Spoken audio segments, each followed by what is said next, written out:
Well, ladies and gentlemen, a very, very warm welcome. It is Monday, which can mean only one thing. It is the Live Lounge, and we are back. I'm Phill, and as always, joined by Jack Gobby-Carwood and Jarleth. And gentlemen, how are we? Hello, darling. Why don't you just pre-record that bit and just play it so you could just sit there and do nothing? Because it's the same intro every single week, but we love it. Because it works. And we're going to talk absolute darting nonsense for the next few hours, Jar. We certainly are. And you know what? This is how much I actually enjoy our live lounges on a Monday. I'm actually not going to be watching Love Island. I'm missing Love Island, the return of Love Island for this. This is how much I love you lot. For anybody outside France the UK, are about to kick off in the Euros and you're concerned about Love Island. I'm frigging straight. Am I the only person in the UK that's never watched Love Island ever? Oh, mate, no, you're there's missing probably a out. list, but you are missing out. It is one of the greatest shows. It is one of the greatest shows on the planet. The lineup makes it. It's very, very dependent on the lineup. You can tell if it's going to be a good series or not after about a week, if that. So yeah, 100%. I gave up in the last 2 years, but like the 2018 year with the World Cup, absolutely unreal. By the way, this is a darts talk show. We're just talking about Love Island. So 2018 with the World Cup going on, absolutely unreal. Like solid. The year before was decent as well. After that, got a bit shit. I mean, yeah, because we had COVID.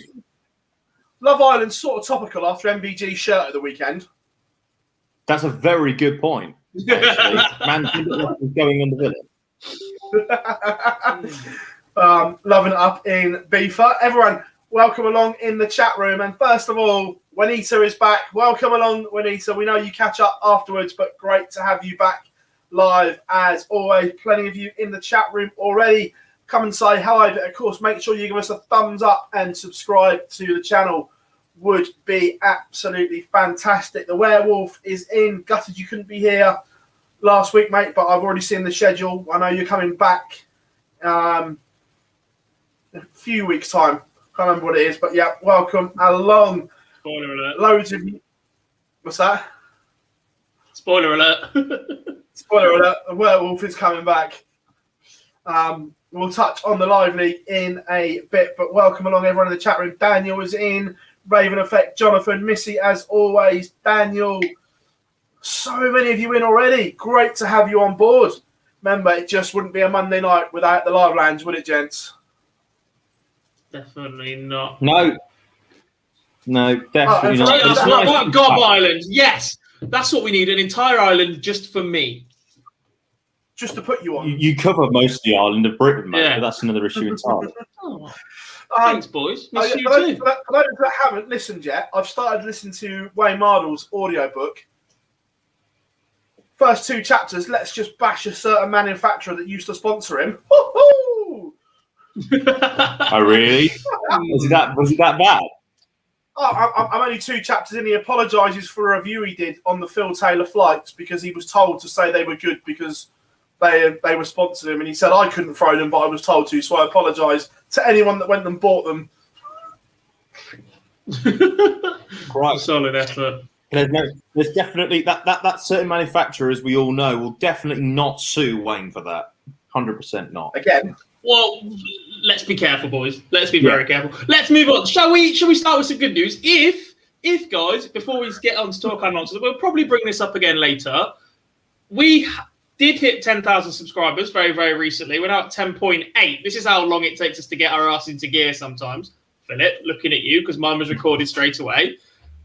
We did hit 10,000 subscribers, and in doing so, we promised you all a massive giveaway. That video is now up on our channel. Hop on there.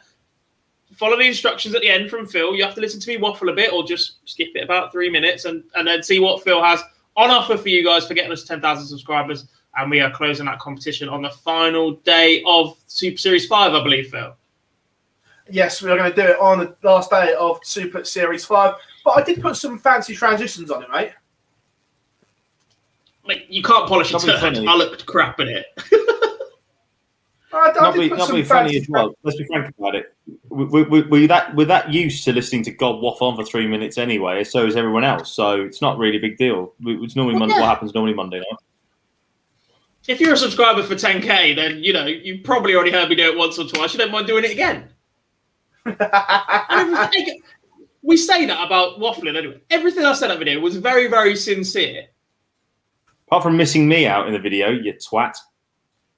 Did I? Yes. Are you joking? No. Marzi, you edited it and didn't even tell me. It was implied that you were going to be there. Surely. No. You never mentioned me once. Sorry, mate. Thanks, pal. Cheers, mate. Well, everyone, while these two have their lovers' tiff, we'll just sit and watch how it goes on and all develops. What's the I'm not asked, really.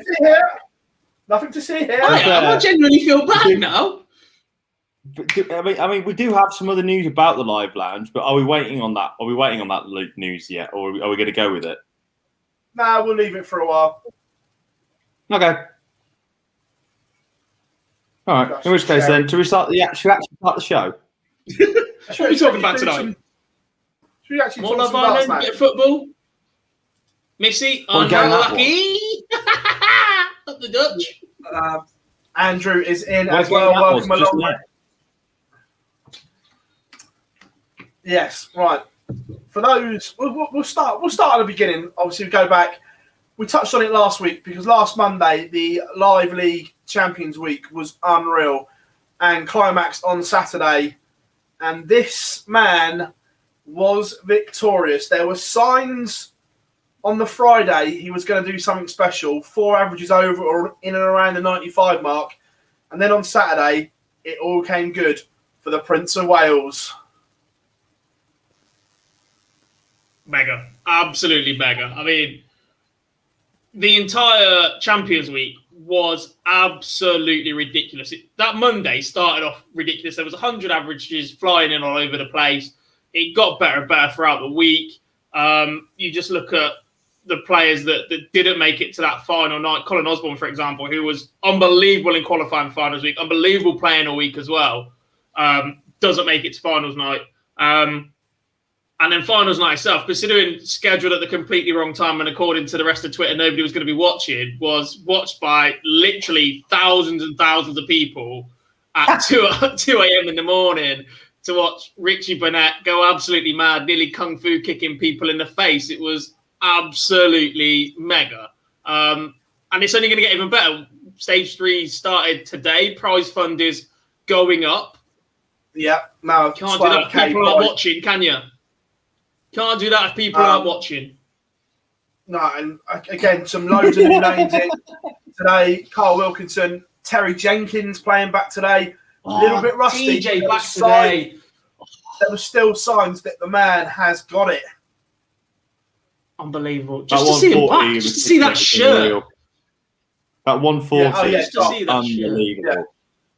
Yeah, the 140 was just absolutely insane. And there we have how the numbers look. What we're talking about today quickly. Happy birthday to Jarreth Cole. Played today in the Live League on his, I think, 21st. So 21st, way to 21st. It's not the worst lockdown birthday I've ever seen, by the way. He looked pretty good, looked solid again. So happy birthday to Jarreth if you're watching or if you're not or whatever. We'll to be fair, Jarrett's going to be a top player. Like a sponge, soaking in all this information from these greats he's playing with and everything like that. So,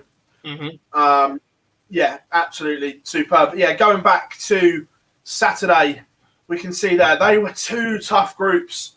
Conan Whitehead won his first game and didn't get through, and then Richie Burnett lost his first game and did get through.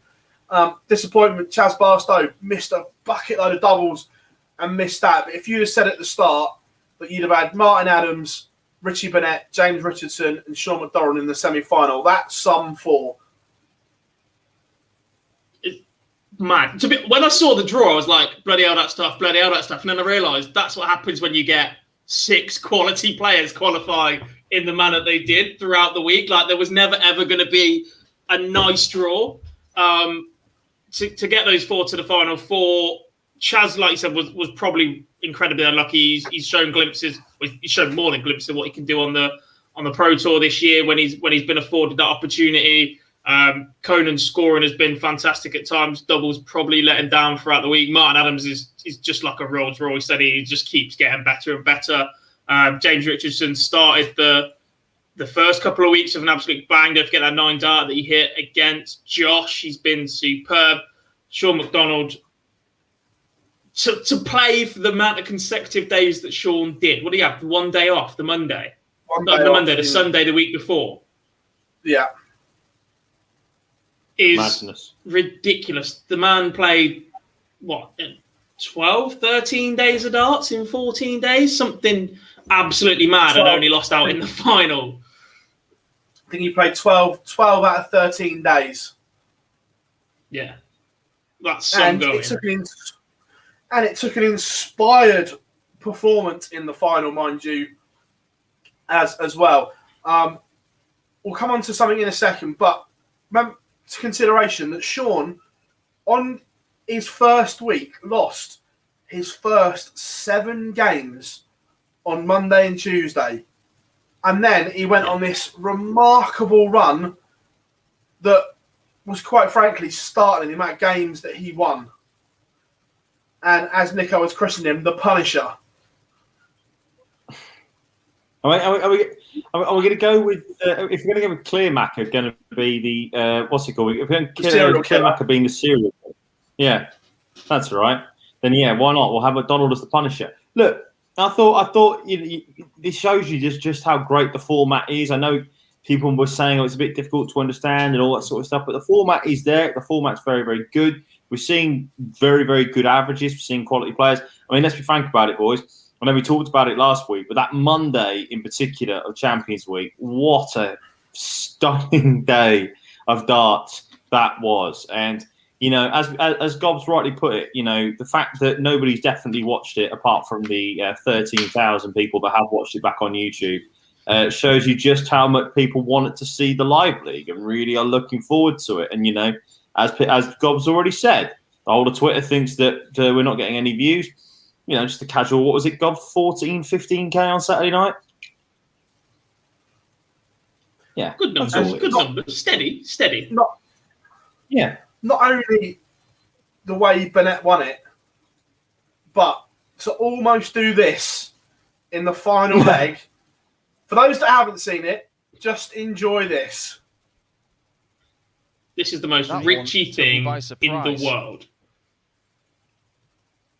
And surely it had something to do with the fact that he had just hit double 14. He got a sighter on it. 180. He can see the finishing line, averaging over 100 now.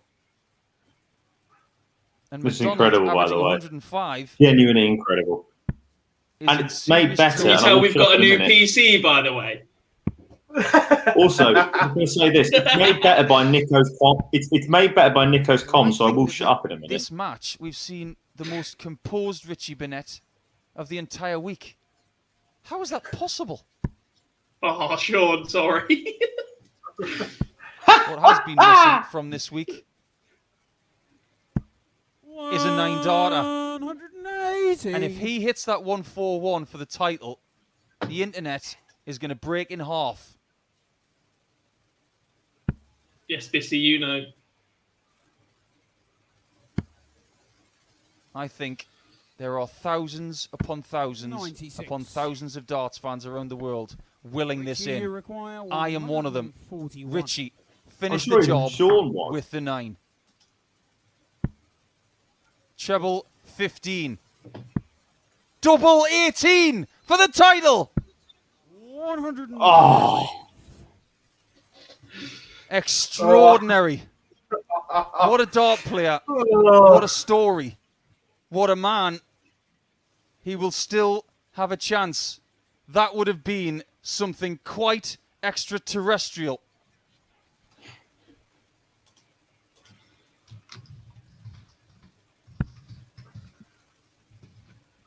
Now he has to exercise his mental strength and just get the job done. He has got so much time to do it. But this is to finish the title 36. with a 10-darter.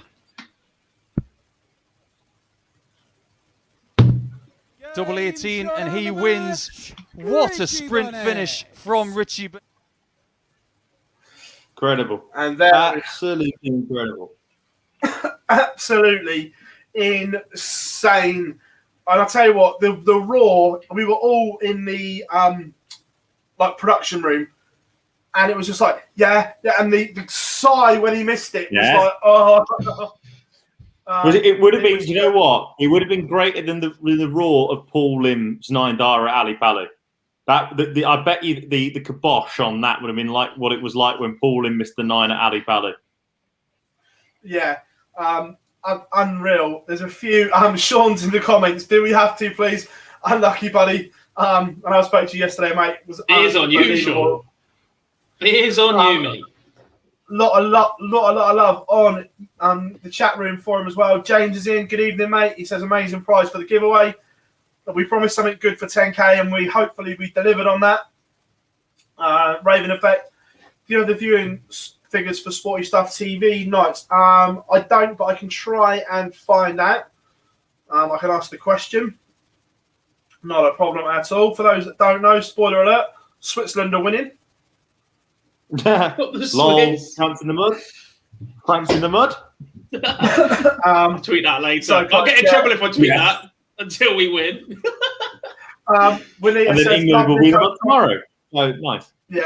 Winita says, love Nico's commentary. Yeah, 100%. Look, I'm a huge Nico fan, and I think he deserves a spot with one of the broadcasters. I really do. I think he's absolutely top class at what he does. But you know what?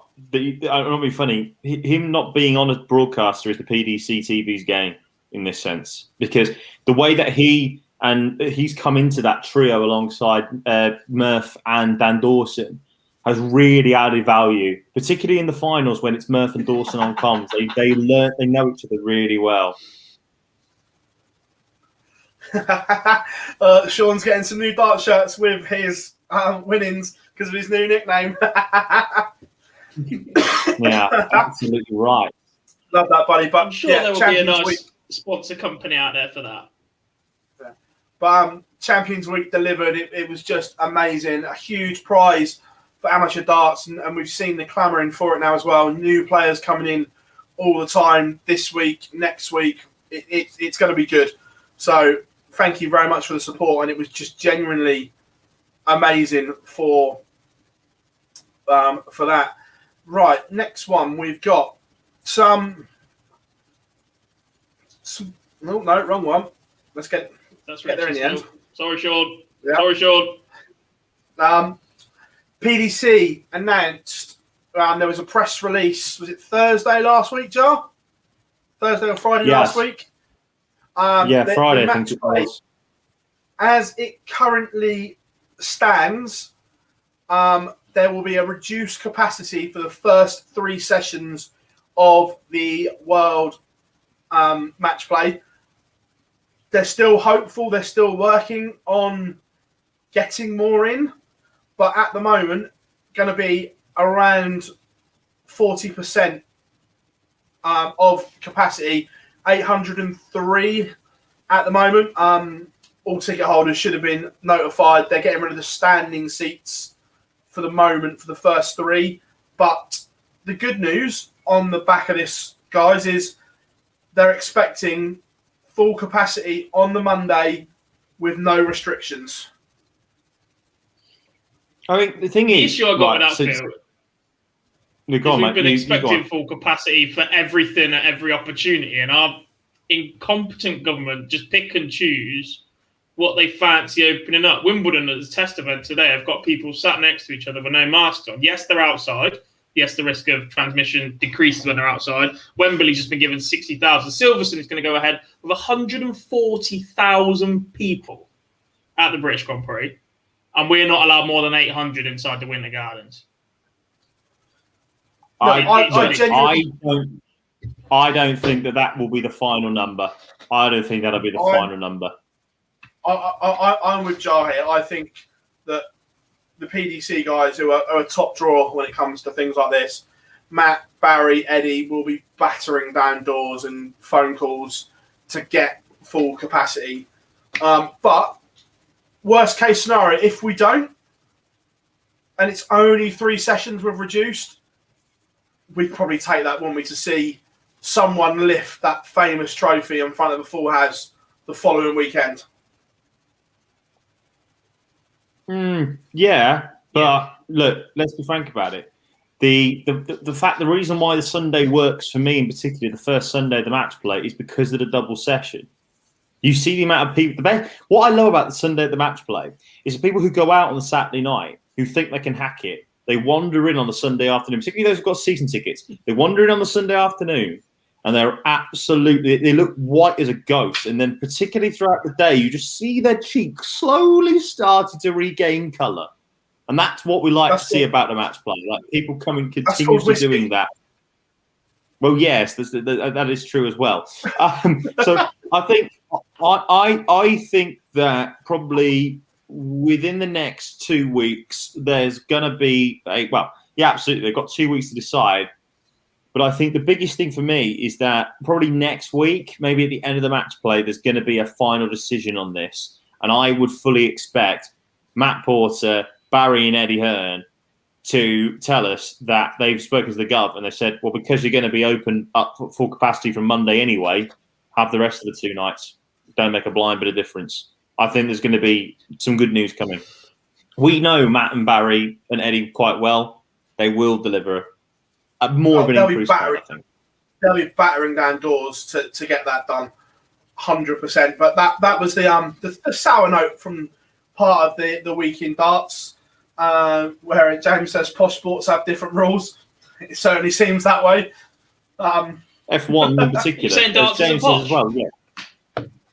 100% darts isn't posh. I could be posh. I could be posh. 140k. I'm not being funny. 140k for the F1 is ridiculous. Utterly ridiculous. That's just nonsensical. For me, it's moment of time. Appreciate we're a day before the restrictions go to end. 2,500 UEFA delegates in just so we can keep the semis and the final. Tells you everything you need to know. It's a very intelligent virus. Yeah. You mean like Mason Mount, because they spoke in the tunnel, they had to self-isolate. If they'd done it in the dressing room, it was fine. Oh yeah, because that makes all the difference. Nonsense. Welcome, Flo. Welcome from Germany. Welcome along, everyone. Good to have you in. Commiserations in advance, Flo, because we're battering you tomorrow.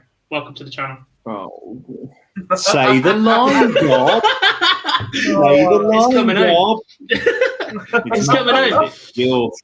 It's not. You're shit. But welcome on. But yeah, that was the sour note. I was looking through the week in darts bit, as we call it, and it's actually quite a bit when it goes through that you don't realise until you sit and watch it. And this week, are we seeing the first sign? Before we get there, Phil, I love when you do this to us because you just tell us the week in darts and then don't tell us what we're actually talking about. So you've seen it, we haven't. Exactly. So you do your little bit of research. Don't pre-warn us. We've got no template or show thing here, and you just go, oh, by the way, this and this happened to me, and I'll just sit there and go,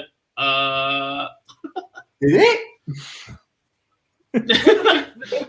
This works because it's non-scripted. What have you got for us this week? Well, there's a few. First of all, of course, this one. Oh, this is good.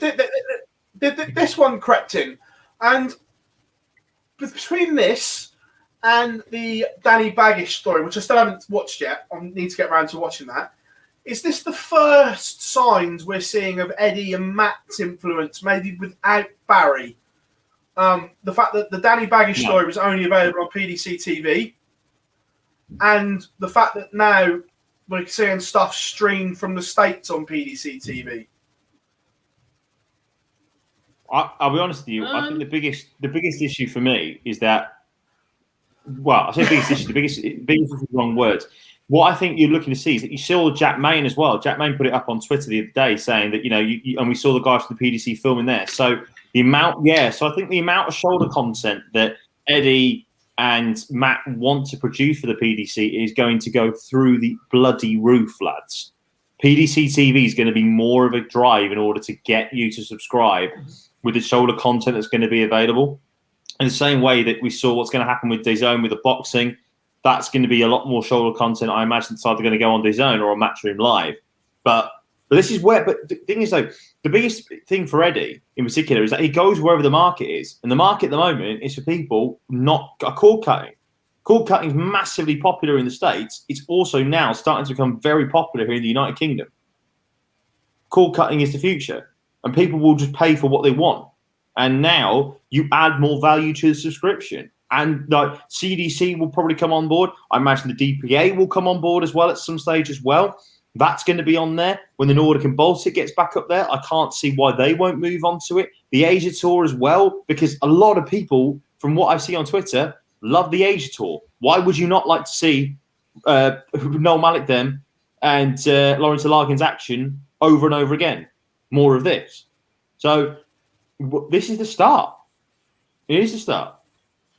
It is, but I'm not massively convinced this is all Eddie's doing. I think this might have been in the pipeline from way before. Like when we spoke to Barry, as we love to do at the start of the year, he promised, maybe not this year, but next year, they are just going to go for complete global domination. I think these things are put in place anyway, or were talked about before Eddie's come on board, and this is just the opportunities being there now. Lockdowns are ceasing in certain areas of the world. These opportunities are just being there more.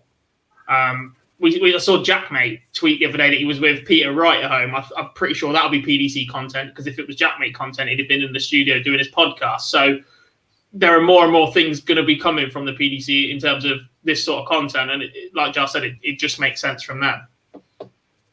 Malachi also says, with CDC, just really quickly, Malachi says in the chat room, love to see John Norman giving it big for hitting a single 9. Yes, I do. I want him to hit single 1 and go mental. Yeah, but I quite like it though as well, because we're going to get to see a lot more of these players from these tours that we see once every now and then at a World Championship or a World Series. So look, I'm a real big fan of this, being able to, don't get me wrong, my sleep pattern's bad enough as it is, as everyone well knows. However, this could make it even worse.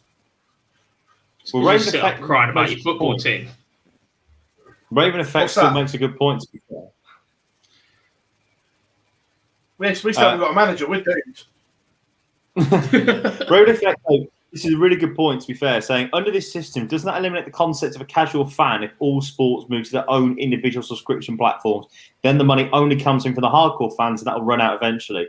Well, from what we understand, and understands the wrong word. From what we can guess, from the way that DAZN have just picked up the boxing rights, come 2024, there's going to be a massive fight for the main subscription rights. Am I right? Am I talking sense here, Phil? From what we've seen? Yeah, I think so. Look, Matchroom is about profit line. They've said that numerous times. It's about the profit line. And look, if Sky offer the most money, will they keep it? Yes. If someone else offers a lot more money, will they take it? Absolutely.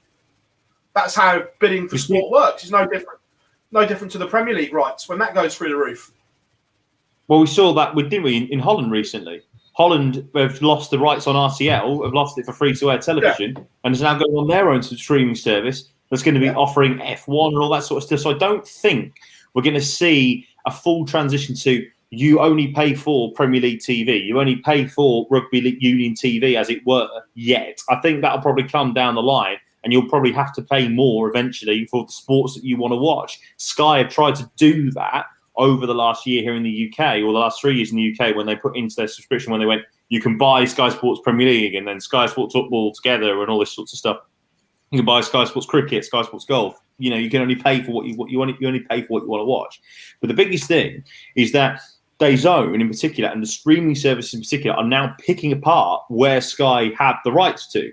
So, or BT Sport. So I think that that's what you're going to see more of, the fact that, yes, PDC TV will still exist for the hardcore fan, but general sports fans, I think, will start shifting to streaming because they don't want to pay for, as you would do with Sky, you have to pay £25, £30 a month just to get the entertainment package, just get the basic package, and then you have to pay more on top of that for the sport package, and extra for HD, and extra for UHD. Well, no one wants to do that anymore.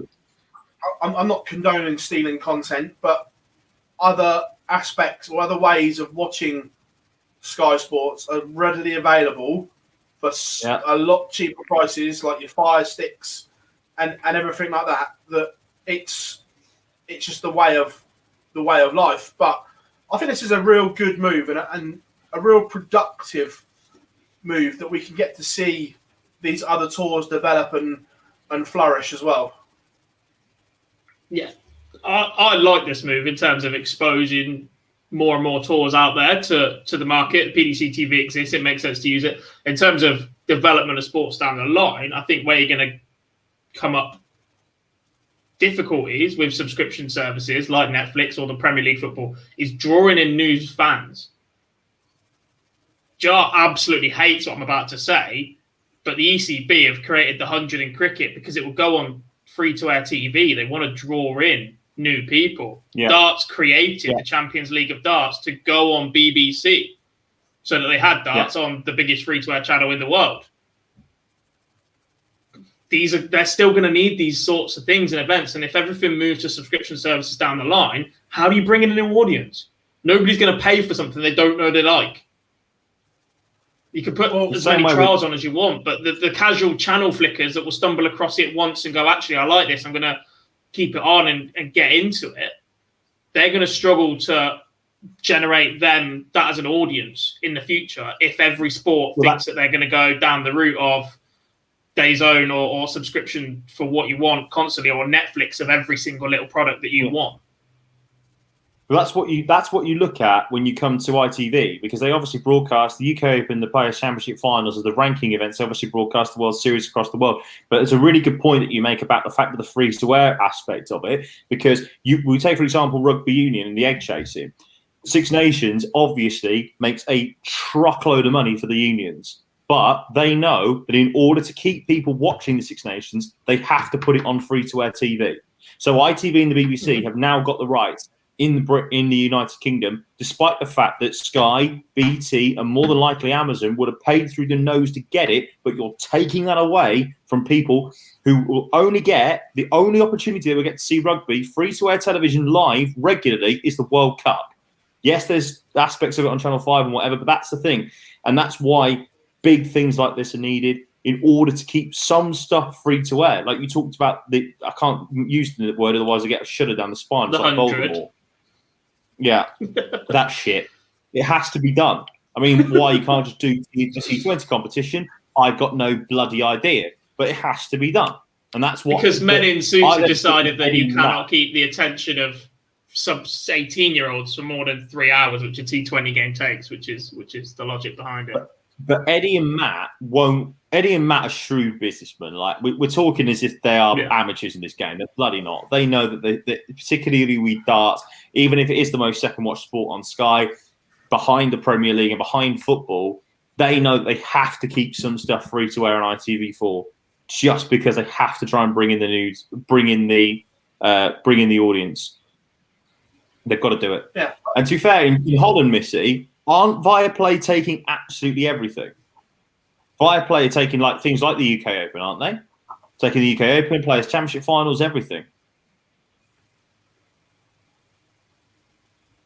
Don't know. To be fair, I would assume so.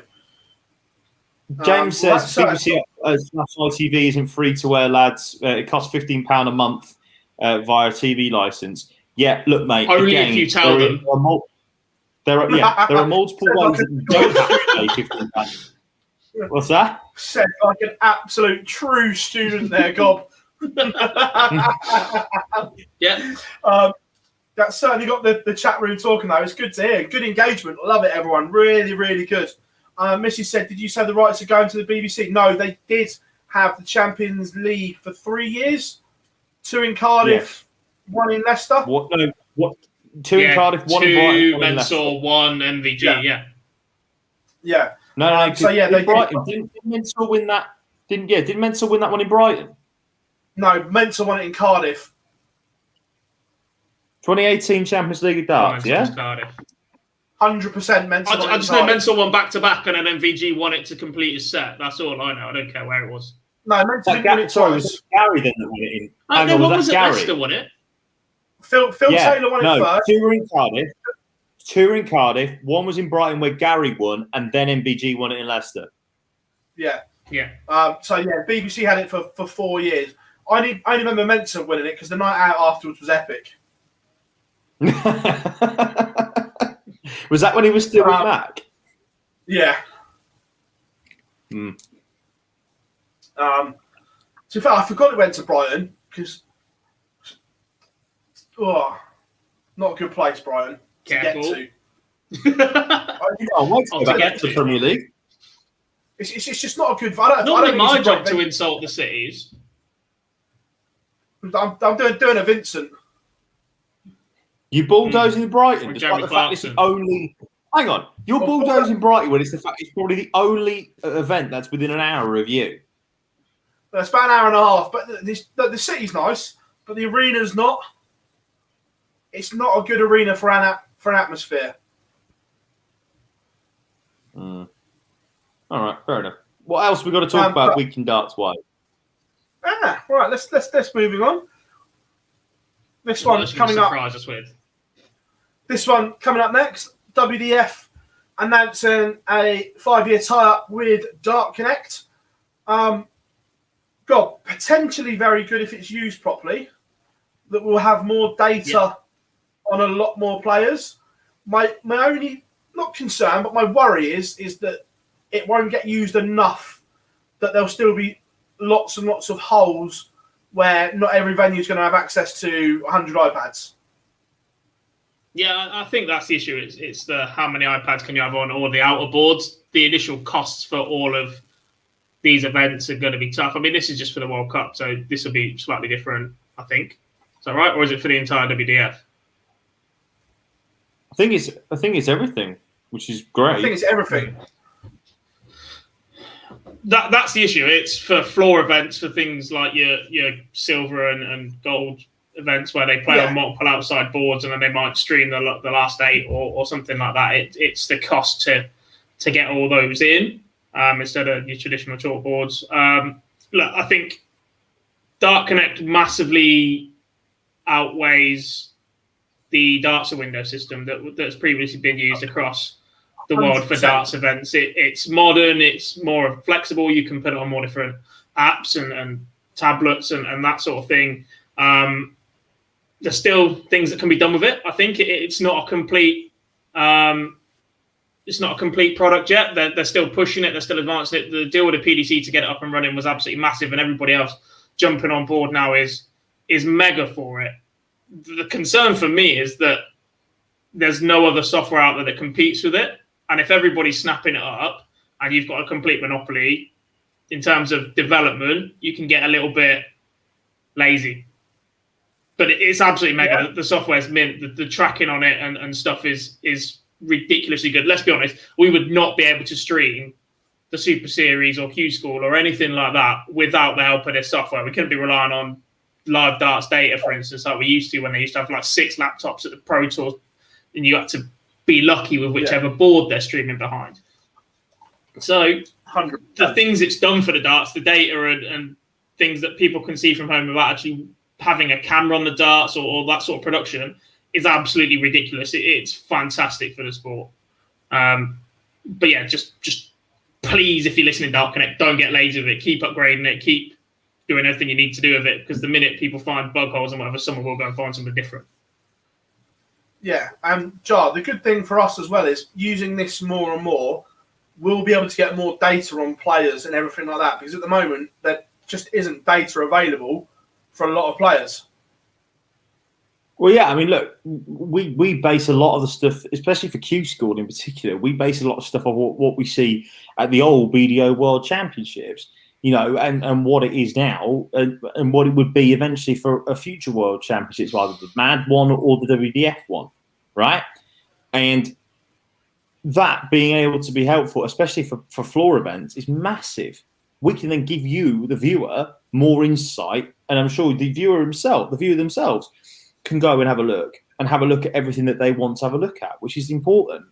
And that there can only be a very good thing for darts fans and for darts, for want of a better word, journalists, that they can make more of an informed opinion on the player because they have that available thing. I'm sorry, boys, I've got to say this really, really quickly. I think Madness Darts has said 3 of the dumbest guys around. I presume he's talking about us. Well, if you think we're one of the dumbest guys around, why the bloody hell are you here? I'm not being funny, then please, there's so much more to do tonight if you don't want to listen to us. I'm not being funny. Please. What's your French get be? Oh, in the comments. In the comments. There's, yeah. Play it simple, man. If you don't like it, do one. Don't have to. We're not forcing you to listen. You chose to turn up, so we can't be that dumb if you're here. That's all I'm saying. If you don't like it, the door's there. Shut the door on the way out. We don't force anyone to clicking on and commenting because that helps all of our search engines. Yeah. Back to the engagement levels. Oh, I love this sort of stuff. I really do. But go back to the point. Sorry. Go back to the point. We've got 10k subscribers and we're absolute big time now that we're just dissing people off if you don't like it. I'm just done with trolls. If people want to troll, they're going to get it back now. I'm done with being nice to idiots. Does that mean then that we can actually talk about what's been said on Twitter and YouTube the last couple of weeks? No.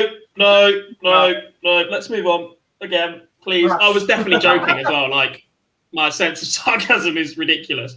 But yeah. Going back to the point. I think there should be. Point. Yes. I think the next upgrade for Dart Connect for me. And I don't know how big the server would have to be. It's a database where you can just search a player's name and see all of their previous, similar to what we used to have with Darts Database. It's just a database built in where you can search a player's name, see all of their previous results from different events, and it's all collated in one place rather than have to click into each of the Pro Tours for me to see how Rob Cross got on, for instance, because he's first player on top of my head. That's the next thing. But I think that would take a lot of work, a lot of server space, and a lot of information that needs constantly updating or filtering into certain places. But that's the next step for me. But it's unreal. Yeah, completely. And then a year anniversary has been celebrated. It was a year since Mr. Steve Brown announced the roadmap. Jonathan, I'll kind of answer that in a second. I don't know the full, but I can give you a kind of rundown of that shortly. But yeah, a year on from the launch of MAD, impressive year. It was all done under a little bit of a cloud to start with because of COVID and lockdown, but they've come a long way in a short space of time when you look at the things on paper, gents. Yeah. Gob, you go first because you know a lot more about amateur stuff than I do. You calling me an amateur? Well, yeah. We can't all have got to study journalism at university, mate. All right, just dig it out. Fine, carry on. Joking. This is what happens when I miss him out of one bloody video and I didn't even know. And it was just a... Well, You're just getting pelted. I'm done being nice to done being nice to trolls like you, Gob. Yeah, and you. Look, to launch any, let's be fair, desire a body that wants to be a governing body or engage as many people as they do or desire to is difficult enough. But to launch it the way they have, with the scope they have, to have gone into all the different regions that they have already into the Mad Partners with not a lot of funding, because normally when you launch something like this, it is historically well established or it's all voted on and it gets a bit political and all that sort of thing. We've seen that from other organizations. There's nothing worse than everybody having an opinion and letting people voice that opinion sometimes. I'm all for dictatorship in sports, and some after being on various committees and seeing all that stuff firsthand, to just deliver a product is solid. Yeah. Callan, shut up. You're in Blackpool. Don't fool yourself, lad. As I told you on Snapchat the other day, book your hotel. You're there, mate. You are there. Snapchatting. You are there. Good evening, mate, as well. 100%. Good evening, Callan. Callan, I'll tell you what, Callan. If you don't make Blackpool, I will pay for the refund on your hotel room. That is how confident I am. It's awfully big of you. I know. He's In other news, not a bloke. Barty, do you Snapchat 22-year-olds often? Do you Snapchat 22-year-old boys often? All the time. I am what I am. But the interesting bit about this as well is the partners and the territories that Mad are now into as well. When it was launched, everyone was like, this will only work in England. Obviously not. Look, from what the thing is that like I think this is going to sound really bad to people that I know a lot of people in our chat room as well aren't completely sold on the format. But I think the biggest thing, right, is that it's different and it's new and it's exciting. And I know people will go, well, it's not darts, it's not traditional and all that sort of stuff. Yeah, I get that. And I understand why there are some reservations about it. But I think this is the way to sell yourself in the modern world. Because, look, we haven't seen as many title defenses as we would have wanted to. There's no doubt about that. The challenge, the contenders finals are going to be brilliant. I'm going to be there on the Friday, the 23rd of July. Instead of going to the match play, the final Friday of the match play, I'm going to be in Manchester watching that. So I'm looking forward to that. But the thing is that, like, as well, they've got a World Championships as well. They've got a World Championships that's going to be brilliant. So yeah, like just see what happens. Having a tie. Bless you. Yeah, no, it's good. Raven Effect. I'm really hard not to sing on air, but there we go. Yeah, I believe it's on its way, Raven. I believe it's coming that way, which will be good. Remember, everyone, drop us a like. Only 26 so far. We can do much better than that. Welcome along, and make sure if you see any links on social media, you give them a share for us. But that was a week in darts, gents. I can't think of anything else that that came up this week. Obviously, no, apart from the Blackpool announcement, no huge PDC or anything like that. All eyes, obviously, on the Super Series next week. I scored a 26 earlier. Does that count? That's standard, isn't it? Very much. For you. That's good for me. Do you want to talk now that Callan's in the chat room? Do we want to talk about the match play race? Again, we're doing that next week, aren't we? Well, are we going to have a live lounge next week? No, because Super not. Series is on. We'll do brief because Top Callan class doesn't planning from us it. once again, guys. Doing it on the fly. Not necessarily. I'll hold your horses. Callan doesn't think he's in. I know he's in the chat room, but if I do this, Anybody over £25,000 is in. Let's have it. No. No. Anyone over? Why? Because one dodgy COVID test and you're out. I've been saying this for the last 2 weeks. I've been saying it to numerous people that are trying to convince me that Ryan Searle is in. Ryan Searle, I will admit, is in. Once he's in wherever it is, Milton Keynes, Wigan, safely tested and actually throws a dart in the first event. Because up until that moment, absolutely anything can happen. You can miss a COVID test by 10 minutes travelling abroad and completely miss out. Eh, Callum? Oh, ouch. That's just done him. But at the same time, these things happen. And these things have happened over the year already. Let's be honest, Keane Barry had to pull out through absolutely no fault of his own, but has done a Mason Mount. Barry King, not Keane Barry for a kickoff. Same thing. But listen, right? This is the key thing. Ryan Searle is in. Ryan Searle, will, even if he doesn't go to Coventry, Ryan Searle is in. There's no way that Jermaine or Marders will find a way to get over £26,000, right? And because of that, I think that the thing is, though, I've said this before, this last match play slot is well and truly up for grabs, and I think it's going to be someone from behind the pack that's going to come and do the business. On maybe the last couple of days, they'll find a way.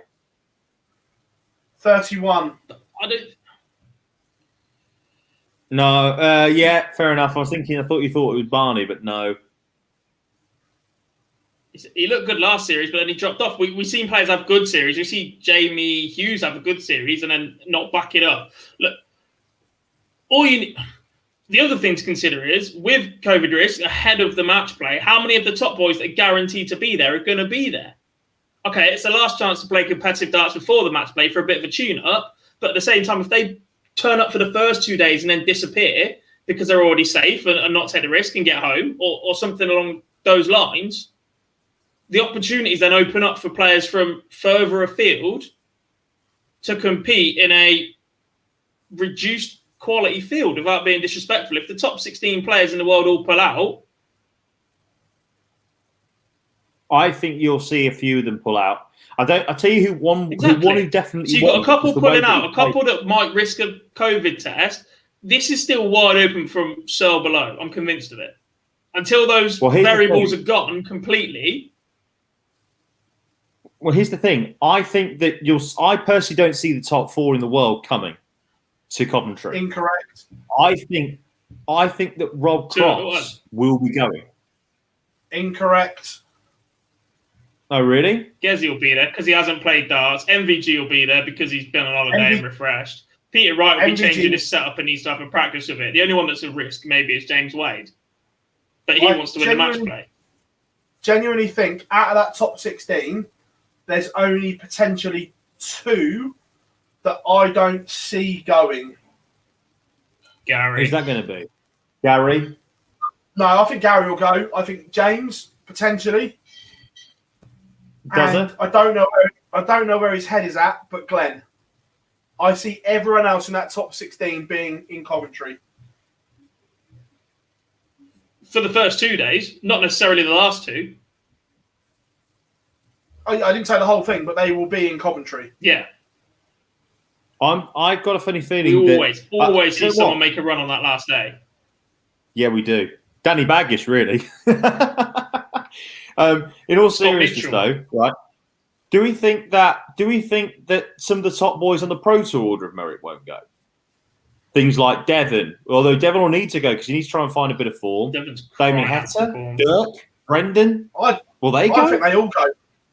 I think they all go. Mensah won't. I don't think. I think I'd be surprised if a few of the top boys on the Pro Tour don't go. Very surprised.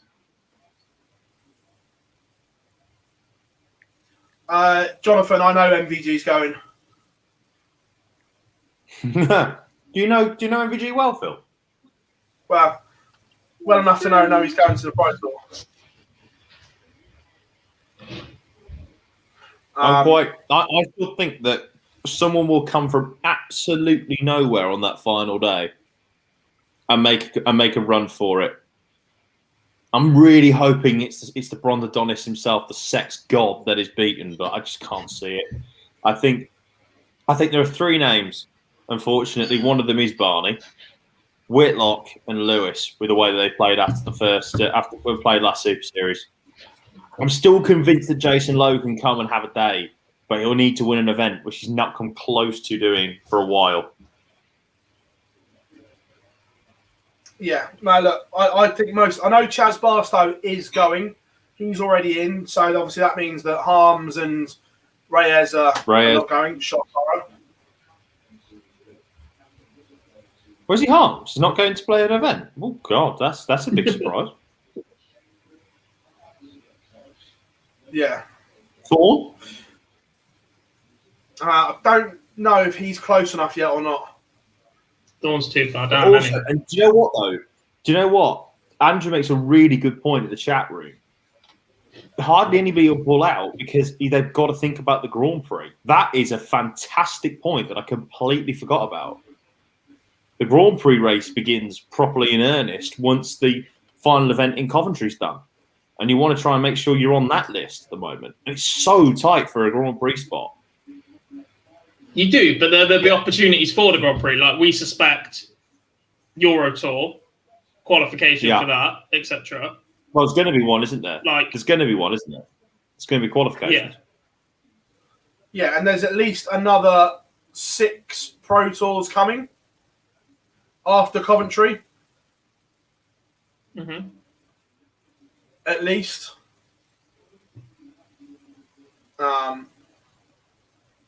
Back in one of the old faithfuls as well. But yeah, well, it's getting to that time, guys. Now we're in your hands. We've done the week in darts. We've done our bit. We've run you through everyone. It's open to you. Where do we go from here? And there's already some great questions in the chat room, which we'll come to as well. But where do you want to take us from here? Can we talk Devon Peterson, by the way? Of course we can. Yeah, difficult to stop you. World Match Play race, number 1 on the Pro Tour Order of Merit race. Yeah. Grand Prix, he drops to 40th. Well, because he's got a Euro Tour to defend, doesn't he? He hasn't got a Euro Tour Euro Tour at the final. Before. Euro Tour, didn't he win a Pro Tour final as well? Yeah, Pro Tour final. He lost to Gezi, didn't he? And then he went and beat Gezi in the Euro Tour 2 weeks later. Didn't he also win a Pro Tour? I'm sure he won a Pro Tour. Don't think so. I'm sure he lost the final. Stand by. But that's a mad drop.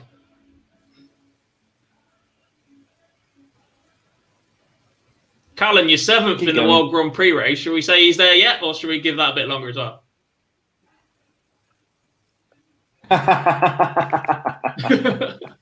Oh. 24 and a half, not enough. No, we'll give that one a rest. Yeah. Remember, Pro Tour starts on Monday this coming week, 7 days' time. No, you are correct, Gob. Well done. You are correct. You didn't win a Pro Tour. Thank you. I thought you did. Well done. Congratulations, amateur. No, I think to be fair, I'm quite interested to see what happens to this Grand Prix race now. Because the Grand Prix race, I always say that the Grand Prix is the true test of who's played well this year. Because the match play carries a lot over from last year, whereas the Grand Prix really is the creme de la creme of the year to go. And I think that's the thing. You think of the likes of your Scott Mitchells, you think of the likes of Jackpot, who have come in this year, Alan Suter, Jason Lowe, Barney's not too far off the Grand Prix race. It's why I always say that it's a true test of the best players of the year is the Grand Prix. But look, what's your thinking behind Dev at the moment? Is it technical? Is it mental? Or is it just confidence? Yeah. All of the above, I think. The only thing I can think of is that injury was far more significant last year than we thought. And it gets to the point that I've seen a couple of people mention. There was a debate going on Twitter the other day. I think Nico and Amadon and a couple of other people that have got experience coaching were talking about. And it's that players don't pay attention enough when they're playing well as to the things they're doing right. It's only ever an analysis of their game when things are going wrong and trying to put things right. But at the same time, then it's just a feel of things that they were doing previously, not an absolute model that they can get straight back to, and that people should pay more attention to what was going right at the time. I haven't really seen enough of him or seen him at all on the stream to know if it's a difference in throw or anything like that. I know he's just changed equipment again. He's got a new barrel out. And I don't think that helps constantly changing. We've criticised enough people about that. And all right, some players it works for, some players it doesn't. Peter Wright can pretty much pick up any dart in the world and go and throw a 95 plus of it if he really wants to. And a lot of the top players can. It's just those 1 or 2% that make the difference by throwing something you're used to. I just think it's a combination of all of those things. You start not getting too big for your boots, but you get on that little bit of a run. Everything's good. Everything's rosy. something goes wrong whilst you're playing well, and you can't comprehend why, because everything's been your own way for the last 3-4 weeks. If you know you're playing badly and you lose and something goes wrong, you're fine with it. It's when you're playing at the absolute peak of your game and then things start going wrong and you start wondering, well, how do I find the next couple of percent? You start trying too hard, you start overanalyzing things, and it just makes your game even worse. And I think there's a possibility of that as well, because of all the players on the tour, he's probably the most vocal about the coaching that he receives. Yeah, agreed. It's interesting. Yeah. Obviously, he's got 4 days to find some kind of form in the public eye. If he has another poor Super Series, and that'll be 3 on the banks, is it panic stations, Jar? What, for Dev? If it's panic, what? Yeah. Is it panic stations now? No, if he has another poor Super Series, because that's 3 on the banks. No, panic stations. No, panic stations was months ago. He's been ever since the Grand Prix incident with Michael Van Gerwen, he has just gone like that. Man's fallen off one of the steepest cliffs that I've ever seen at this moment in time. Look, is he good enough to go and change it and come back stronger? Absolutely he is. He's a quality player. Man's moved to 26 in the world, but this year he's got £20,000. That's it. Made the fourth round of the World Championships. Is that it? Yeah, 4th round of the World Championships this year. Okay, good. But since then, he's fallen off the cliff. He's got 11 grand on his ranking this year. I'm pretty sure I know we haven't got a Euro Tours, a lot of Euro Tours and all that. But we're what? 15, 16 events in on the Pro Tour. We've had a UK Open as well. That's not good. Not very good. I think the back end of last year, we spent 8 weeks mentioning Devon Peterson in the conversation for next first-time major winner and an outside shot to win a TV title. Yeah. And now we're not doing that anymore. We're discussing him trying to win a first-round game on a Pro Tour. I mean, he's not at the moment. I'm just looking at this moment in time. Yeah, he's seeded 18 for the Worlds because of money falling off on his ranking. But at the moment in time, in the tour card race, I'm just looking where he is. At the moment in time, I think he actually falls out the top 32. Look at where he is. Oh, no, sorry. No, please excuse me. No, he is number 14, which is fine, which is great because he had a great year. He had a great 2020 because of the Euro Tour win and the Pro Tour final and doing bits of the World Grand Prix and the World Championships. But next year, he's got to defend that money. And at the moment in time, I can't see how he does it. It's interesting. There's a couple of really good points in here in the chat room as well. We'll go through them while we're talking on Dev.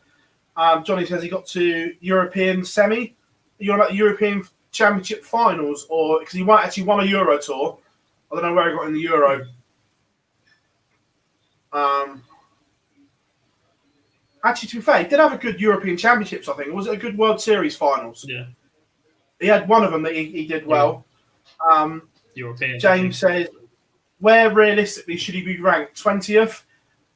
Didn't he just have a good run and lived off the confidence for a bit? Possibly. Yeah. Well, his scoring in that week, it wasn't just a good week. He had a good 3-4 months. To play consistently at that level means you're capable of doing that all year round. If you can do it for 3-4 months, you can do it for a year. That's your level. It's not a good patch, shall we say. It's just getting back to that level. Same with Dustin. Yeah, exactly. It's an interesting one, Devon, but so many good questions in here as well. All right, one's popped up, so we'll do it now. Ollie says, what were your guys' opinions on Matador's view of the online league over the weekend? I'm not going to go into it because I'm not going to get into a slanging match with other people. All I will say is 99.9% of his facts that he was gibbering on about were completely incorrect. He's built an opinion up based on facts that aren't true. Well, they're not factual. Fair assessment, they're gents? Fair Yeah. assessment? Look, Yeah. look, you're entitled to your opinion. Everyone's entitled to their opinion. That is why that's what sport is about. But when you are factually incorrect on a lot of what your statement is, then that's why we, without wishing to be rude, we don't feel that we need to make a comment on it. Because with the best one in the world, he's talking nonsense. Yeah, he was talking nonsense. So yeah, that's all we've got to say on it, mate. Other than that, good luck to him. Well, Gob, your thoughts? Look, we saw the damage that the darts referee and Darts Planet had when they went at each other. Different fan bases, different sizes in this situation, but it's just not for us. No, exactly. Not getting involved in childish playground behaviour. Yes. And like all we can say is this. One final thing I will say. The viewing figures, everything else. The viewing figures show you that what he's talking is nonsense about what we're doing. I mean, the viewing figures in particular were through the roof for Champions Week. What I can't understand is why he decided to have a pop at this now when we've been running this very successfully over the last 3 or 4 months with Barzi at the helm. I don't understand why he's having a pop at it, but it is what it is. You know, we just move on. Owen asks, where are we? Will the Grand Prix be back in Dublin in 2022? Yes. From what we understand, yes. It's not going to be in Dublin. We've already said that. We have heard that Leicester is the favourite to host the Grand Prix, but we can't confirm that yet. We've heard that Leicester's the favourite, but we haven't got enough in the bag. Bars, is that correct to say yet that we firmly say that Leicester's the favourite? Owen just one when he says, well, look, trying to make a highlights video is very, very much time consuming, and time, unfortunately, we don't have at the moment, mate. To go through 5 hours of footage and make a highlights package takes a long, long time. And to do that every day is nigh impossible, mate. It takes a lot of skill as well to deliver it to the standard that we produce the live lounge of as well. And look, Phil's the only one that works for OD full time. Myself and Jar are full time jobs. Everyone else that we have a part of the team have full time jobs. It's incredibly difficult to produce something to the level of quality that we want, and actually then putting it out as a highlights package, given the timings of the live leagues as well. You're already watching the next day's action, so we just have to exist the way that we do at the minute. It's working. We appreciate that there's that possibility maybe for more, but as the team grows and as it keeps growing in size, that's when we can start doing that sort of thing. Getting to 10K, for instance, is a massive step in the right direction for us. If that suddenly becomes 100K, we've got time and we've got bodies to be able to give you a highlights package. Exactly. Look, we appreciate that people want the highlights package. It's not something that we were ever going to say no to, but just at this moment in time, it's not possible. Jonathan asks, news on Euro Tours. Qualifiers meant to be next week. Surely announcement needs to be done soon. Yeah, I think it's going to be coming shortly, isn't it? The announcement that we all know, well, we all expect to happen, that a certain rock might be hosting the Euro Tour event. I think Switzerland have just been given a penalty by VAR. Go on, the Swiss. It's coming home. French in the mud. We don't beat the bloody Germans now. Look, there's a minimum of 3 qualifiers, it said on the press release. So minimum being the word. So a lot is the travel. Someone let me know if Switzerland score again, because then I can tweet the French are in the mud, and that will really wind people up. Look, I would expect Euro Tour news soon. Yes. there was another one. Double Bluff says, evening, congratulations on 10K. Pleasure, mate. Thank you very much. Yeah, as we said, quick well, reminder if you weren't in the chat room to start. Tug's back. Oh, hello, mate, as well to you too. Our 10K giveaway video is live on our channel. Once we finish tonight, go over, jump on that, follow the instructions, and enter in the giveaway for the signed, framed 16-time champion of the world shirt, Phill Taylor. We can't really do much better than that for you guys. Owen also asked his question. Saved it. Larry saved it. Oh, wow. Oh. Wow. Oh. That's a big moment. It's an awful Owen penalty, asks, by the way. if you could see... What's that? It's an awful penalty. It wasn't Oh, Shaq, wow. was it? No, Rodriguez. Callum guess he's going to be rough on Sunday travelling to Coventry.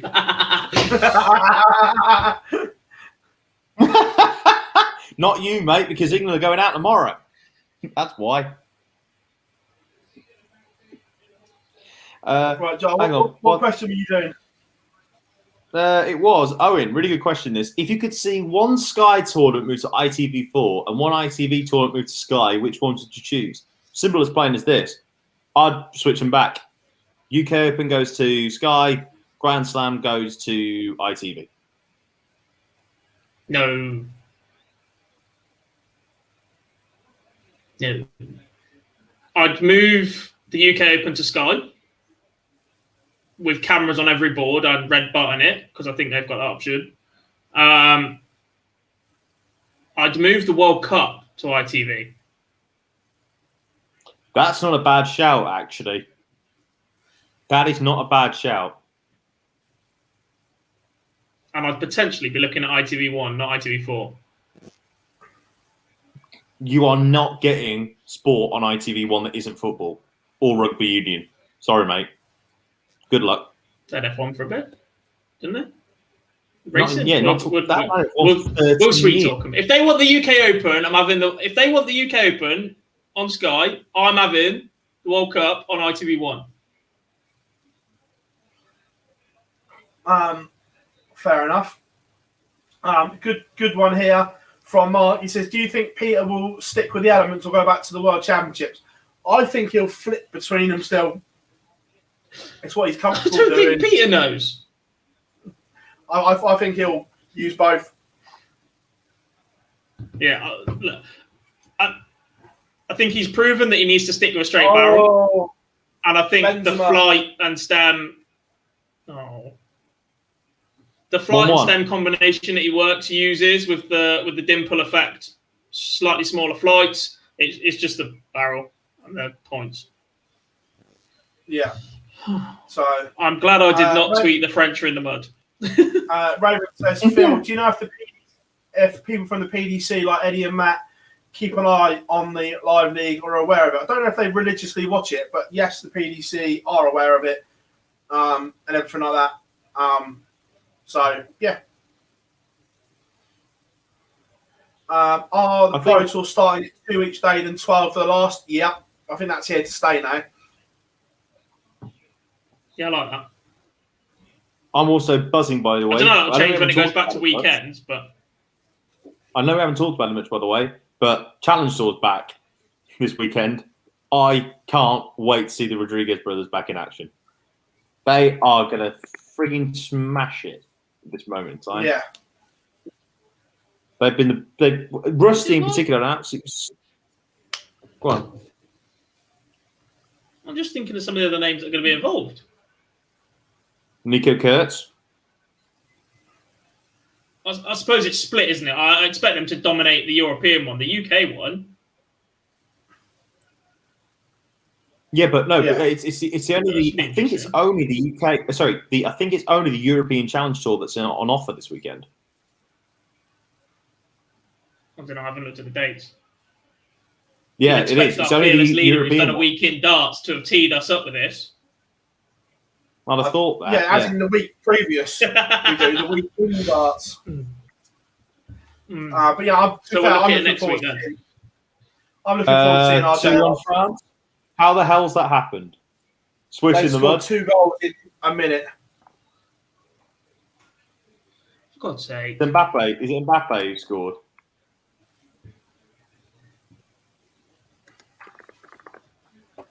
I think Benzema's got both. Travel for a challenge tour. Benito's an interesting one because he looked okay at times at Q School and the like, but his action is because it's so Callum's weird. actually made a good We've point. seen this a few times. Callum's made a really good point here, though. If England do win tomorrow and then play on his birthday, which is Saturday, happy birthday for Saturday, by the way, Mr. Ridds. Coventry might not happen. Yeah, it's definitely not happening, mate.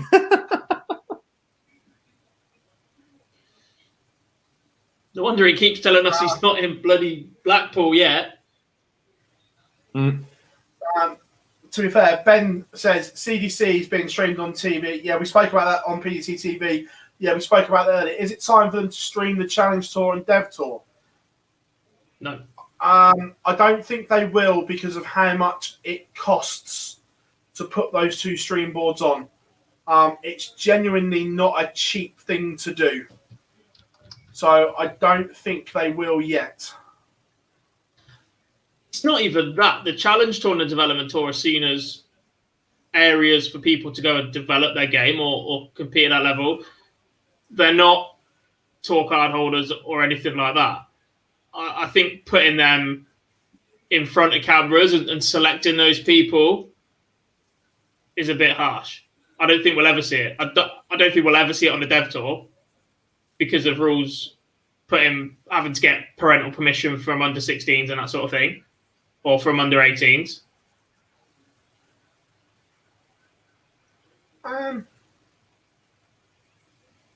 So that's an issue. Yeah. But it's kind of no different because you can be a tour card holder at 16 and could be on a stream board if you're on the Pro Tour. You can, but that's your choice, I guess. I don't know. I guess by entering Q School, you accept that, but yeah, I would like it, Ben, but I don't think it will happen personally. yeah. Dan asked about the entry list for the Super Series. That'll probably come out middle of this week, I imagine, wouldn't it? Middle of this week, somewhere. I think the entries are closed. They just need to release them.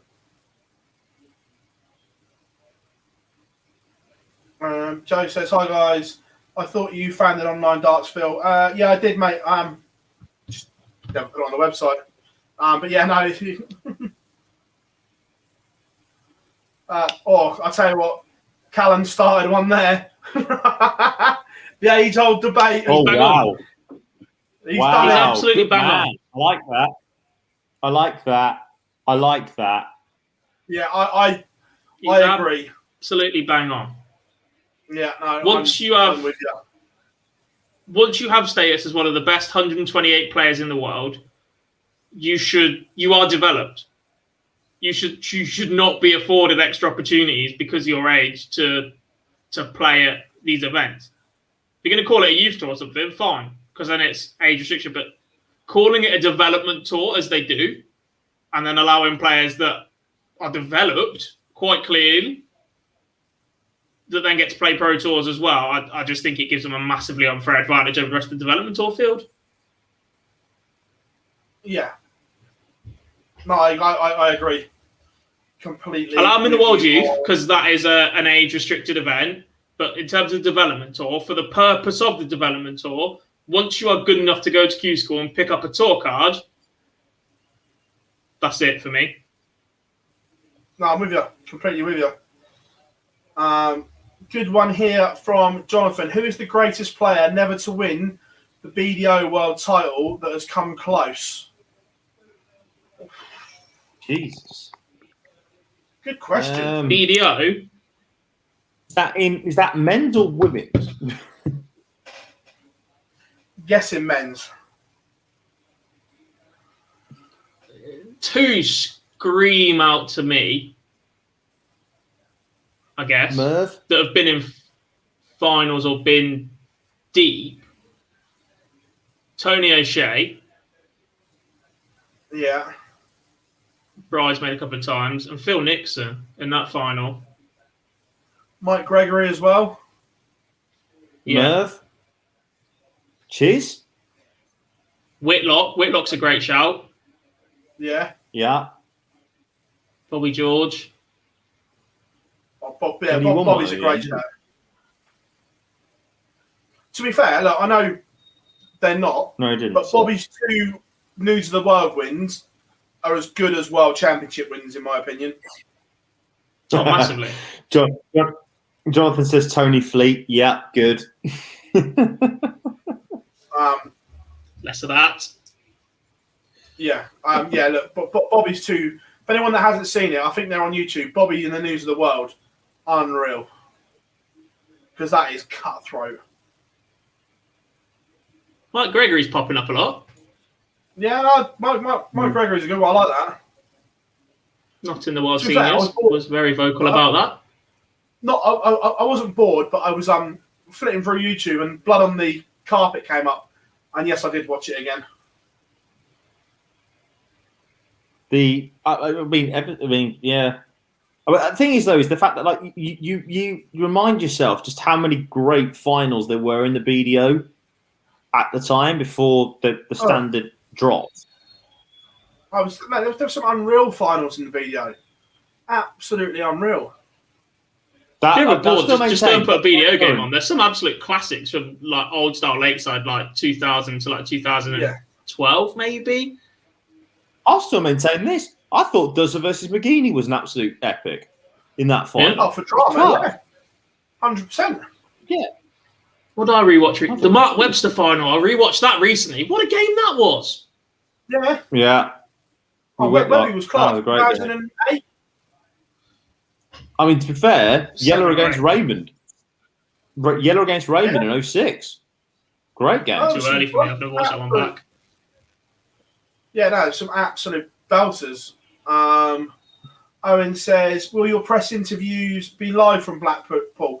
Not live. We're not allowed to broadcast them live in case anything has to be edited, but they will be out within 10, 15 minutes of them being recorded. Basically, will they be over Zoom? No. Will we have to edit a certain player? More than likely, yes. 10, 15 minutes is bold as well, but so let's not set ourselves up for a fail. Come on. Who says I'm not taking the supercomputer to Blackpool? Please. Not the point. Not the point. One thing goes wrong and we're 45 minutes behind and someone is going to come straight back to this video, clip it and go, where was this? That's how these things work.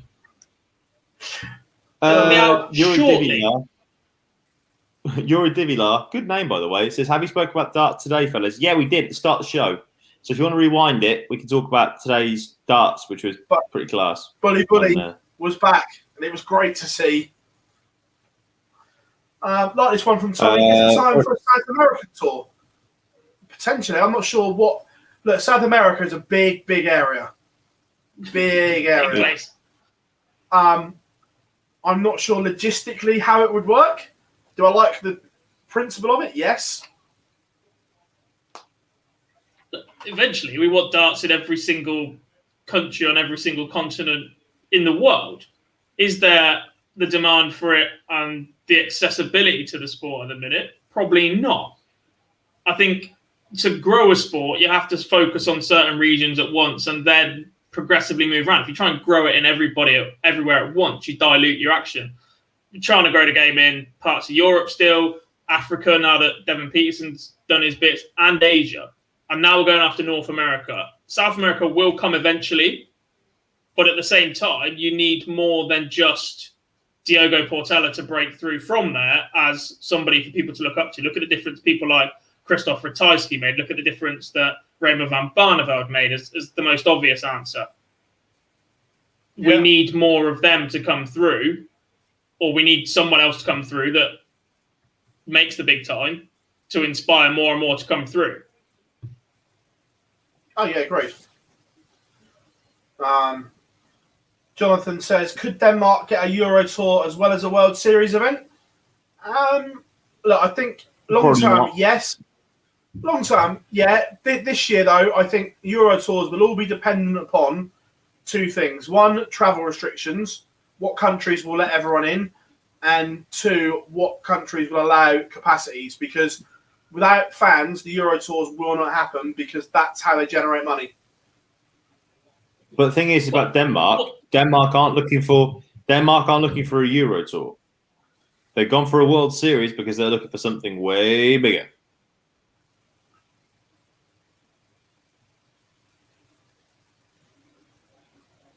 Yeah.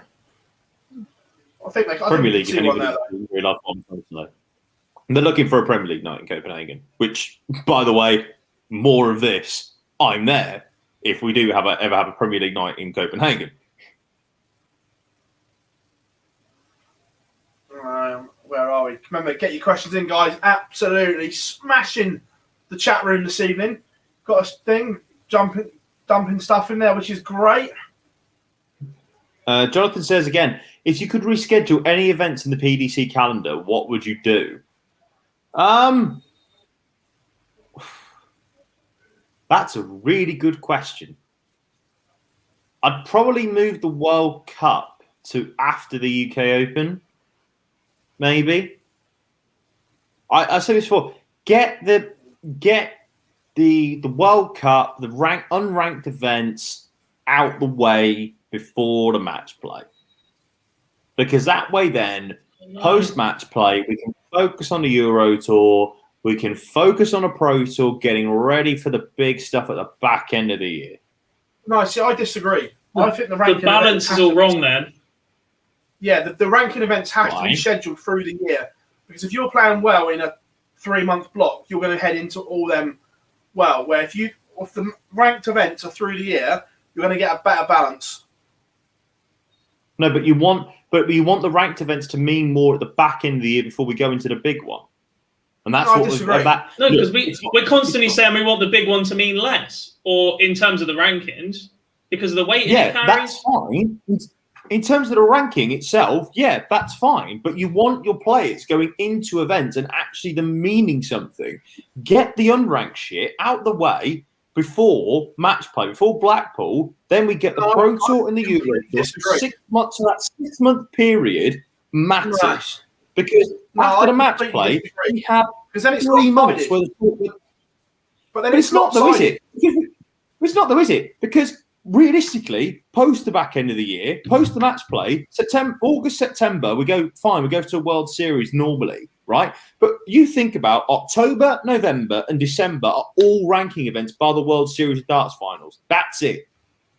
Yeah, but some of them should be earlier on the year. Every single week. Some of them should be earlier on the year. So what would you have? What would you move then? Would you move the Slam to September? I think personally there should be a ranking event. March. There should be a TV ranking event around May. Because then they can't do that. Why not? No, because of their darling of the Premier League. But the question was, what would you move around the calendar? Well, I'd put something earlier what would you move? for players that aren't the Premier League. There should be a ranking event around May time. Okay, so you have a TV ranking event without the best players in the world playing, because you're going to have to be. If it's going to be a ranking event, then what would you do? Without the best players. Would you move the Slam? No one said without the best players. The UK Open's ranked. It's a weekend. Yeah. Okay. So what? Okay. So realistically, what weekend event? Which one? I'd move something like. I'd probably. You'd have to do this properly, so it figures in like everything else. But you could move something like the European Championships earlier on in the year, and the ranking just starts because there should be something ranked earlier on in the year for me. Well, we have 2 ranking events during the first half of the year. Technically, we have the UK Open and we have the match play. I appreciate that's like right at the back end of the first half of the year, but it's technically part of the first half of the year. I've said before, get rid of the Slam. Get rid of the Slam and then maybe move in have a new ranking event potentially in like June, July time, i.e. Vegas, the Vegas Desert Classic. Spoiler alert. I'm not going nowhere.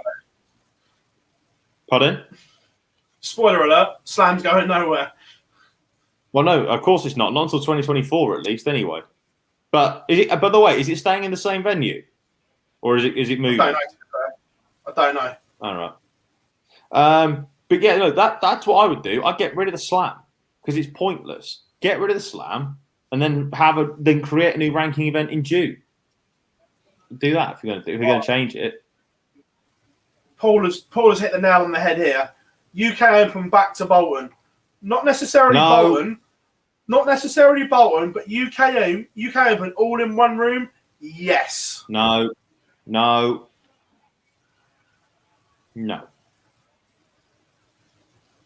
I will fight for the corner on this. I will die on this hill. Minehead for the UK Open works. It just does. Just spoiler alert. Minehead's not that great.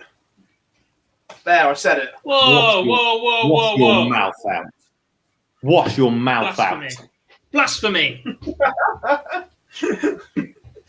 UK Open all in one room. Yes, absolutely. Oh, by the way, 3-1 France now. Yeah, Pogba's just scored. Hey, God, Swisser in the mud. Pogba. Swisser in the mud. Fraud. The Swisser in the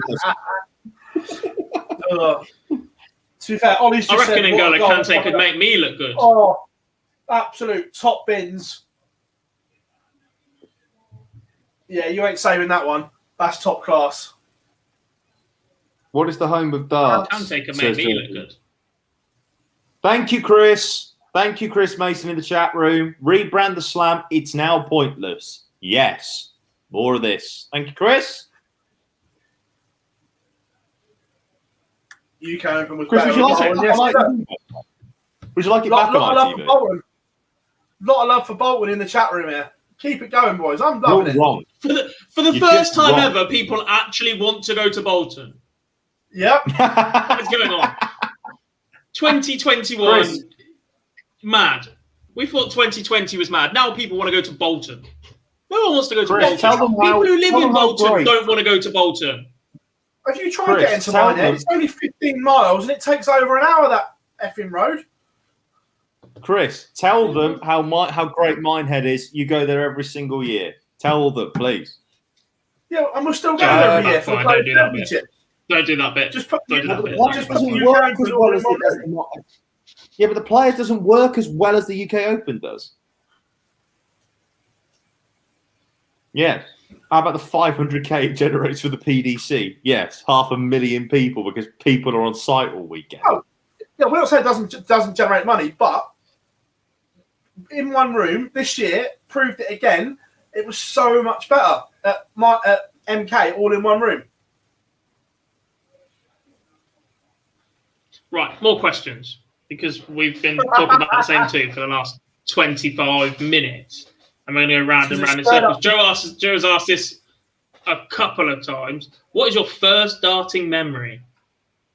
That's a proper interview question, that, isn't it? Richie Burnett, Steve Beaton.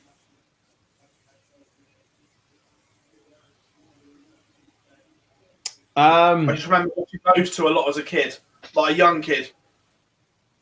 Taylor versus Painter, 04 World Darts Final, 04 World Darts Championship Final. That was my first ever memory. 7-6 game. I can tell you had Sky as a kid. I don't remember the exact game. I don't remember the exact year. I think it was Mark Webster year. I just remember my great nan used to be in a nursing home in Bristol, and we used to go visit like once a year or whatever. And I remember being sat in like the family room whilst family were in with her, watching the BDO World Championships, the likes of Ted Hankey, the likes of Mark Webster, and that. Pretty sure it was like 10, 11 years old. So yeah, maybe even earlier than that. Yeah. Mr. Pot Noodle. Oh, I tell you what a name that is. Loving that. Is Adrian Lewis going to be the next Super Series? I would be absolutely flabbergasted if he wasn't. The way he played last time out. So, yeah. Phill, your first memory was Burnett versus Beaton in '95. What, mine? Yeah. No, I don't know if it's 95 or the one, because they play each other loads around there. Well, 94, Joe 95, says it was yeah, 95, and I don't want to make people feel old, but I was probably born about 4 days after that finished. But to be fair, they played each other loads.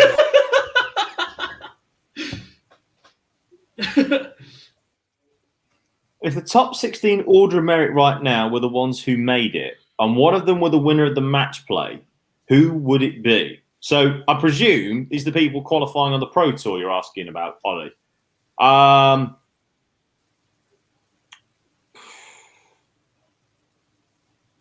Dirk has got a shout.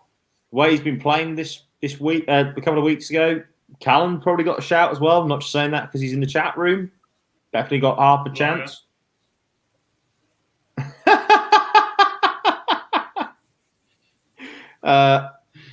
Dirk would probably be my favourite with Callan second. What? Damon Hatter, maybe. Yeah. Dirk's got to be the one. Tough paper round. Tough paper round and a shit stylist. Oh wow! You got absolutely mullered in the chat room. I love it. This one. Which player outside the never top getting a job. 64 currently will be the next player to make the top 64? Oh no, make top 16. Easy one for me though. Scott Mitchell. Yeah. Shout that is. Scott Waits is 64. Does he count? You're about to say. I was going to say. Does Scott Waits count? Because otherwise, I'd probably say that. Oh, there's a couple, you know. There's a couple, perhaps. Bradley Brooks, Alan Suter, Barney. Does that count? 3-2. 3-2. Go on, the Swiss. Swiss not in the mud. I'm staying neutral. What a day at the Euros this is, by the way. After what happened, after what happened in that penalty game, would be level. Oh, Barry Keane. Yeah, Barry Keane as well. Ryan Meekle's Tommy, playing well, what is the least double on the board? It has to be the lesser spotted, doesn't it? What's that? Tommy asks, what is the least used double on the board? It has to be the lesser spotted, doesn't it? It has to be double. Double 17. Yeah, I'd say statistically it's probably double 17 as well.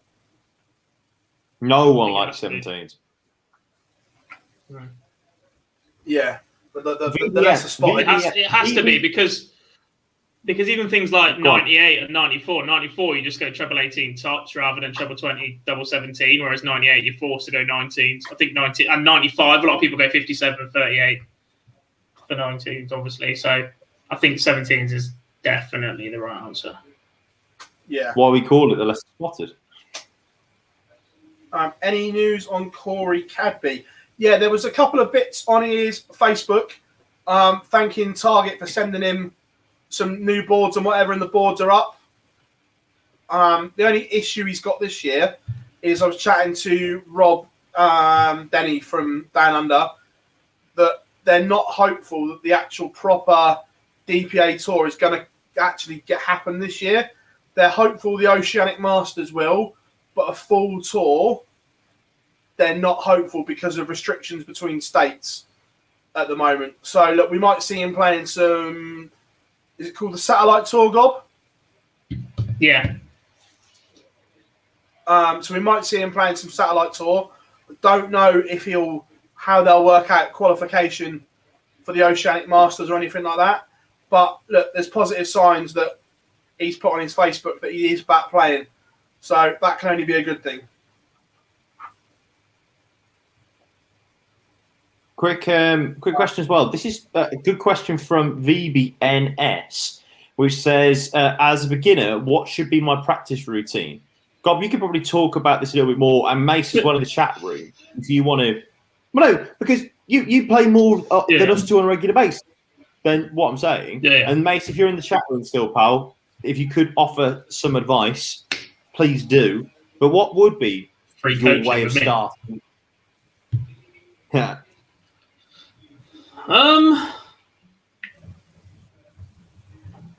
It's a difficult one because when I try and help people that have never played darts before at all, there's a lot of focus on hitting certain targets. Now, you could do that, and actually, for me, the most important thing to get right when you're starting is repeating your action. If there's too much emphasis on hitting a target, you'll do that anyway necessary. You'll throw the dart differently, you'll release it differently, you'll release it at different times. It's all about repeating your action as often as you can. Like traveling around the board perhaps isn't the best way to do that with things like around the board. It's a nice, simple game. The concept is pretty easy, 1 to 20 and whatever else. Once you start hitting over like a 45 to like 50 average, don't just aimlessly throw at a board. 3-3, please. Don't just aimlessly throw at a board. That's absolutely a waste of time. You won't get anything from that. Look at things like Bob's 27s. That's a great doubles game. Play the easy version where you can go into the minus number. Ridiculous. Instead of trying to force yourself to stay above 0. Get yourself against some trainers online and that sort of thing. And if you've got people that know what they're talking about, use them to a certain extent. It's a bit like golf. Don't take every single thing every single person tells you as gospel. But at the same time, try and take on board what things that people around you are better doing. And there's absolutely no substitute for match practice. And Mason's just said that. Play actual game, hit someone slightly better than you. And this is the most important one. Learn to count. 100%. Watch darts. Learning to count, watch darts. And look at what players are leaving themselves. Look at the combination finishes that pop up on the screen at the bottom and the different ways to take things out. Because if you're constantly having to stop and readjust or work out what you've hit, you completely lose your rhythm, and that's key as well. So, yeah. Josh, he would get a passport, mate. If he won his tour card back, he would.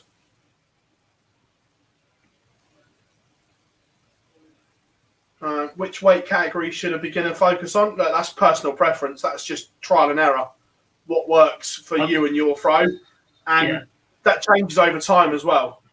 If your throw changes slightly, you might need something heavier or something lighter. So that changes over time. I'd go somewhere between 21 and 24. Anything else too light or too heavy, you start making too many adjustments for it when you're first starting, and then you have a go from there.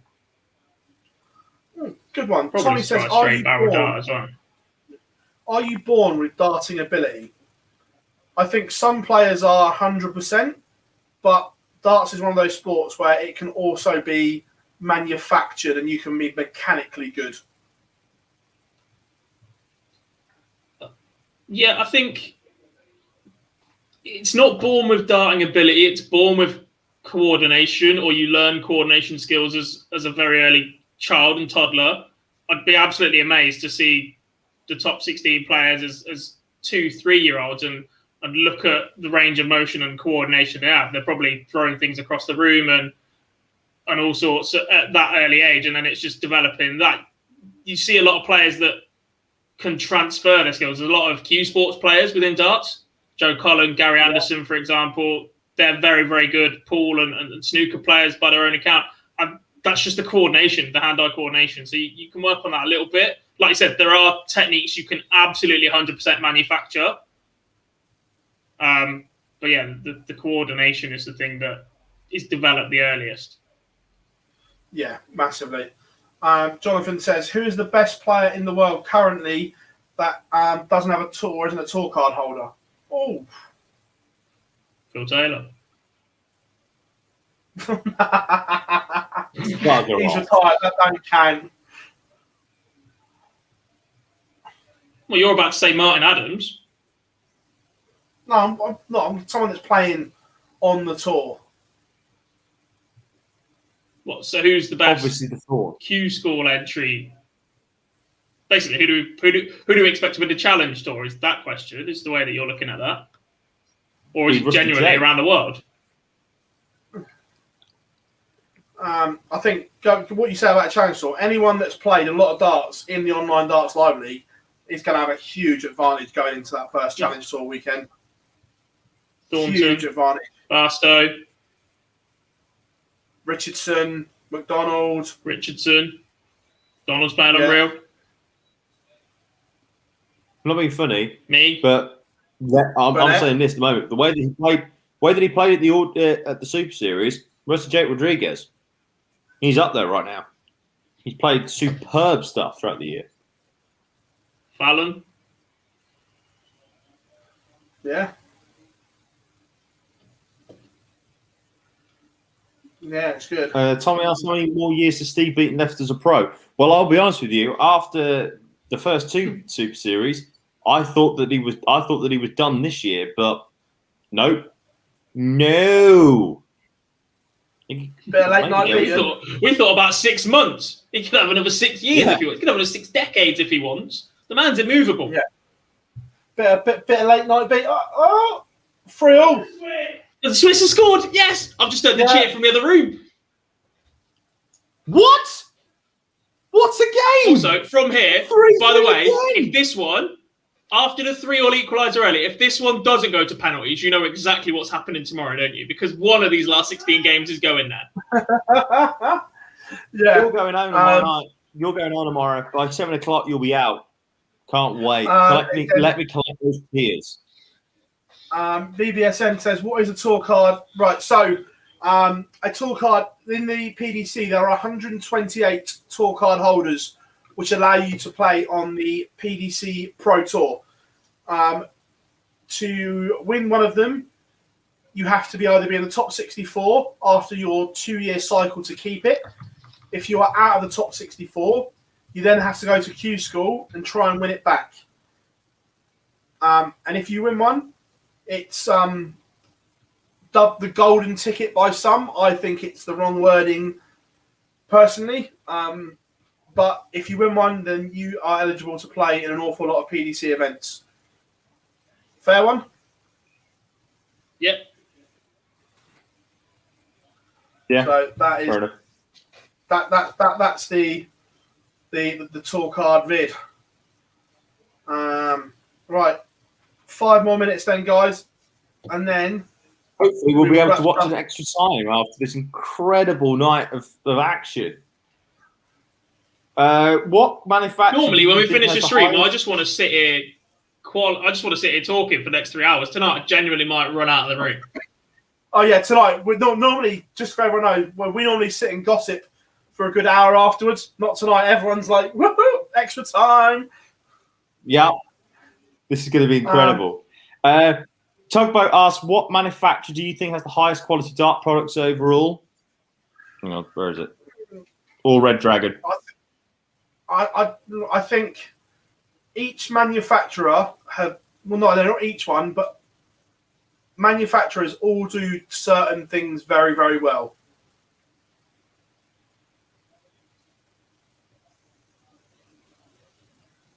I think they've all got something that well, in my setup, I've got different manufacturers for different parts. From board, point, barrel, flight and stem. Yeah. Same as you probably, Gob. Pretty much, yeah. Got a decent little mix. Look, if any of the manufacturers were no good, they wouldn't exist anymore. Yeah, exactly. They all do stuff really, really well. But the Blade 5 there's only so many technological advances you can have on certain things, like a dart, for instance. And at that point, it's just all about who can market it better.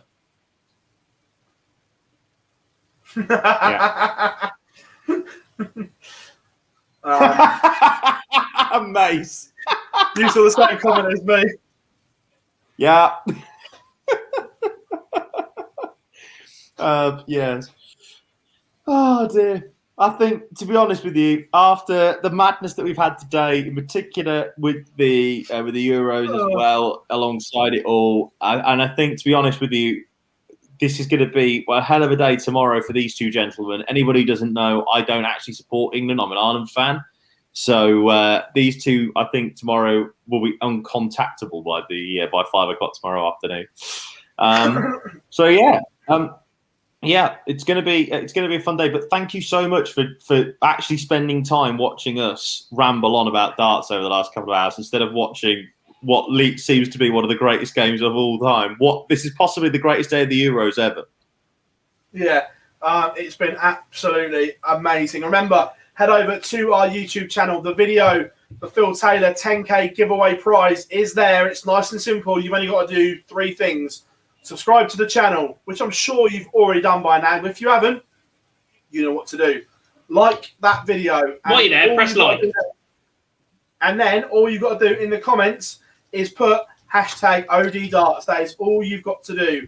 And then we will be selecting the winner on the final day of the Super Series stream that is upcoming. So absolutely superb.